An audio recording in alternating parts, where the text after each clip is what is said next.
अभी ऐसा लग रहा था कि भारत और चीन के बीच में जो बायलैटरल रिलेशंस हैं उनमें इंप्रूवमेंट हो रहा है, संबंध सुधर रहे हैं। पर इसी बीच सैटेलाइट इमेज ने कुछ अलग ही रियलिटी कैप्चर किया है। As per the satellite image ऐसा लग रहा है कि चाइना जो पोंगोंग सो लेक है लद्दाख में, जो कि इंडिया और अक्साई चीन के बीच में लाई करती है, वहां पे परमानेंट मिलिट्री स्ट्रक्चर्स जैसा कुछ निर्माण कर रहा है। तो क्या है चाइना की ये रणनीतिक चाल और क्या एक्चुअली है चाइना का मोटिवेशन इस पूरे इंफ्रास्ट्रक्चर को लेकर के, आइए समझते हैं इस वीडियो में पूरी डिटेल में। अगर हम बात करें डिप्लोमेटिक रिलेशन की, तो ऐसा लग रहा था कि 2025 में चाइना इंडिया के बीच में डिप्लोमेटिक रिलेशंस रीसेट होने वाले हैं। इसका रीजन ये है कि 2020 में इंडिया और चाइना के बीच में गालवन वैली में क्लैशेस हुए थे, जहां की दोनों साइड की सिक्योरिटी फोर्सेस के बीच में झड़प हुई थी, जिस कारण की कैजुअलिटी रिपोर्ट की गई थी। उसके बाद से लगातार हमने देखा कि पिछले 4-5 सालों में चाइना और इंडिया के बीच में रिश्ते बिगड़ते चले गए। हालांकि रिश्तों में इंप्रूवमेंट तब हुआ जब भारत के प्रधानमंत्री नरेंद्र मोदी और चाइना के प्रीमियर शी जिनपिंग ने ब्रिक्स समिट के साइडलाइंस पे वहां पे बातचीत की थी रशिया में, कजान में। उसके बाद से हमें देखने को मिला है कि बहुत सारे स्टेप्स लिए गए हैं इंप्रूव करने के लिए बायलैटरल रिलेशंस को। इस मामले में एक बहुत बड़ी डेवलपमेंट तब हुई जब प्रधानमंत्री मोदी ने 6 साल में पहली बार चाइना में विजिट किया। चाइना में विजिट करने का रीजन था कि संघाई कोऑपरेशन ऑर्गेनाइजेशन एससीओ की समिट हुई थी तियानजिन में अगस्त और सितंबर के बीच में, और इस मीटिंग में बॉर्डर डिसएंगेजमेंट को लेकर के बहुत सारी महत्वपूर्ण बातों पर चर्चा हुई। इसके बाद ऐसा लगा कि दोनों कंट्रीज सिचुएशंस को नॉर्मलाइज करना चाहती हैं, रिलेशंस को नॉर्मलाइज करना चाहती हैं, और लद्दाख रीजन में जो एंगेजमेंट था उसमें हमें कहीं ना कहीं एक रिडक्शन देखने को मिला। जो फ्रिक्शन पॉइंट थे वहां पे भी हमें डिसएंगेजमेंट देखने को मिला था। तो ये स्ट्रैटेजिक रिकैलिब्रेशन हम बोल सकते हैं, ऐसा चाइना और इंडिया के द्वारा किया गया था। हालांकि जो रियलिटी अभी ग्राउंड पे है वो कुछ दूसरी ही चीज बयां कर रही है। फॉर एग्जांपल जनवरी 4 को जब सैटेलाइट इमेज ली गई तो पांगोंग सो जो रीजन है, अगर हम ध्यान से देखें पांगोंग सो एरिया, तो हम समझते हैं पहले भारत के मैप पे अगर ये जम्मू एंड कश्मीर का रीजन है और ये रीजन जो है ईस्टर्न लद्दाख का है। हम जानते हैं कि अगर ये बात हम करें इस लाइन की, तो इस लाइन को हम लाइन ऑफ एक्चुअल कंट्रोल भी बताते हैं। लाइन ऑफ एक्चुअल कंट्रोल इसलिए क्योंकि इससे जो ईस्टर्न वाला एरिया है उसको अक्साई चीन का नाम दिया गया है, जो कि 1962 के युद्ध में चाइना ने ऑक्युपाई कर लिया था। ये करीब करीब 38,000 स्क्वायर किलोमीटर वाला बड़ा एरिया है। इसी जगह पे अगर हम इस एरिया को देखें तो ये है पांगोंग सो लेक। पांगोंग सो लेक एलएसी जो है पांगोंग सो लेक के बीच से जाती है, यानी कि अराउंड 60% जो लेक है वो इंडिया का साइड है, 40% जो लेक है वो कहीं ना कहीं चाइना के साइड है। और अराउंड इसी पांगोंग सो लेक रीजन में कहीं ना कहीं एक हमें डेवलपमेंट देखने को मिल रहा है, इंफ्रास्ट्रक्चर डेवलपमेंट देखने को मिल रहा है, जो कि परमानेंट तरीके का लग रहा है। परमानेंट स्ट्रक्चर्स, बफर जोन हम बताते हैं, बफर जोन जहां की दोनों की मिलिट्री जो है उन नो मैंस लैंड में बोल सकते हैं, वहां पे यहाँ पे इंफ्रास्ट्रक्चर डेवलपमेंट देखने को मिला है। और ये हुआ है उस साइड में, जैसा कि एक्साइज ने बताया, चाइनीज हेल्ड टेरिटरी में। अगर हम बात करें नेचर ऑफ चाइनीज कंस्ट्रक्शंस की, तो सैटेलाइट इमेज ने ये बताया कि यहाँ पे मल्टीपल परमानेंट बिल्डिंग्स, अगर हम एक्चुअल इमेज की बात करें तो आप देख सकते हैं इस इमेज पे मल्टीपल परमानेंट बिल्डिंग जो है वो चाइना ने कंस्ट्रक्ट किया है। स्ट्रक्चर वो है कॉम्प्लेक्स टाइप का स्ट्रक्चर है, क्योंकि ये पूरी जो बिल्डिंग है वो एक बाउंड्री वॉल से घिरी हुई है, और इस कॉम्प्लेक्स में सारी जरूरत की जो इंफ्रास्ट्रक्चर्स हैं उसको चाइना डेवलप करने की कोशिश कर रहा है। पियर जो है वहां पे भी प्रॉक्सिमिटी है, और ऐसा माना जाता है कि चाइना इसको ट्रुप को एकोमोडेट करने के लिए यूज कर सकता है। और इसका सबसे बड़ा इफेक्ट ये होगा कि चाइना के पास यहां एक पॉसिबिलिटी बन जाएगी कि वो अपने पीपल्स लिबरेशन आर्मी ट्रुप को परमानेंटली यहां पे डिप्लॉय कर सके। फॉरवर्ड डिप्लॉयमेंट जो है अगर वो जरूरत पड़ी तो उसको वो कर सकता है। तो पीएलए पोस्ट जो है वो इंडिया बॉर्डर के काफी नजदीक हमें देखने को मिलेगा। अगर हम इस पूरे डेवलपमेंट को स्ट्रैटेजिकली इंटरप्रेट करने की कोशिश करें तो ऐसा लगता है कि चाइना ने प्रेजेंस से कंट्रोल में अपनी स्ट्रेटजी को कन्वर्ट कर दिया है। प्रेजेंस मतलब अब तक जैसा देखा गया था, ये कोई यहाँ पे परमानेंट स्ट्रक्चर्स अवेलेबल नहीं थी, तो ट्रुप जो चाइना के आते थे वो आते थे, फिर जब सिचुएशंस नॉर्मलाइज हो जाती थी तो वो ट्रुप्स वहां से वापस बैक चले जाते थे। पर ऐसा डेवलपमेंट क्लियरली इंडिकेट करता है कि चाइना का ऐसा इंटेंशन है कि उनका जो ट्रुप है वो परमानेंटली इस लाइन ऑफ एक्चुअल कंट्रोल वाले एरिया में डिप्लॉय रहे, ताकि उनका जो मिलिट्री कंट्रोल है इस रीजन में वो परमानेंट एस्टैब्लिश हो जाए। अगर हम आपको बताएं कि एक्साई चीन अभी भी डिस्प्यूटेड टेरिटरी है, इंडिया का वो अभिन्न अंग है और इसको हमेशा इंडिया क्लेम करता रहा है। पोस्ट 2020 कंसोलिडेशन की अगर हम बात करें तो ऑब्वियसली रिलेशंस बिगड़े थे, वापस अभी पिछले एक साल में रिलेशनशिप इंप्रूव हुए हैं, पर जो एक चीज है वो चेंज नहीं हुई है और वो है चाइना का स्ट्रैटेजी, चाइना की स्ट्रैटेजी। चाइना ऑब्वियसली डिसएंगेजमेंट को प्रेफर कर रहा है और अगर हम इसको ध्यान से देखें तो मिनिस्ट्री ऑफ डिफेंस, पेंटागन की रिपोर्ट की अगर हम बात करें यूएस के, तो उसका ये कहना है कि चाइना डिसएंगेजमेंट सिर्फ इसलिए कर रहा है ताकि यूएस और इंडिया के बीच में जो संबंध थे, जो कि काफी बेटर थे, वार्म थे, उसमें कहीं ना कहीं कमी आ जाए। और ये भी एक तरीके का हम बोल सकते हैं चाइना का स्ट्रैटेजिक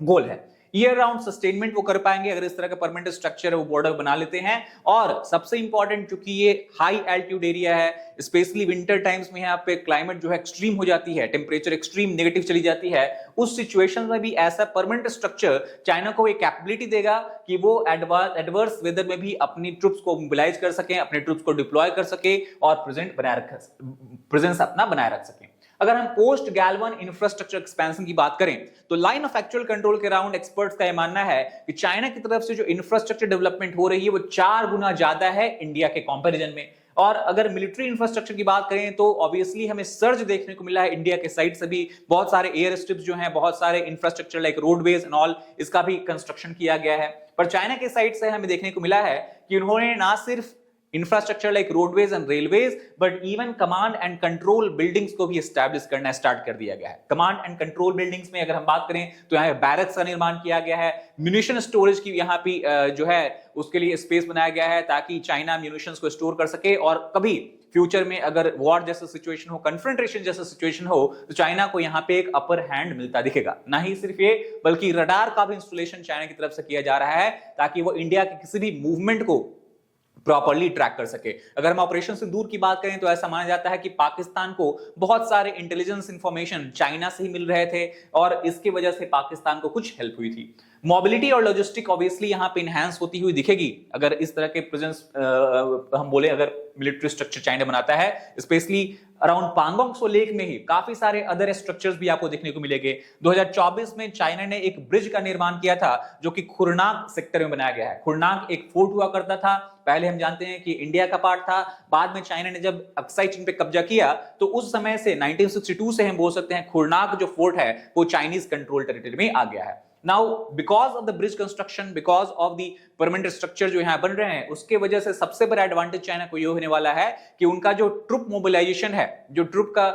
मूवमेंट है, वो काफी तेज हो जाएगा क्योंकि वो आराम से एक सेक्टर से दूसरे सेक्टर में जा सकते हैं। स्पेशली जो पांगोंग सो लेक का सदर्न बैंक है, उनपे जो है उस एरिया में उनके रीच करने की, उनके पहुंचने की जो पहले जो टाइम लगता था उससे काफी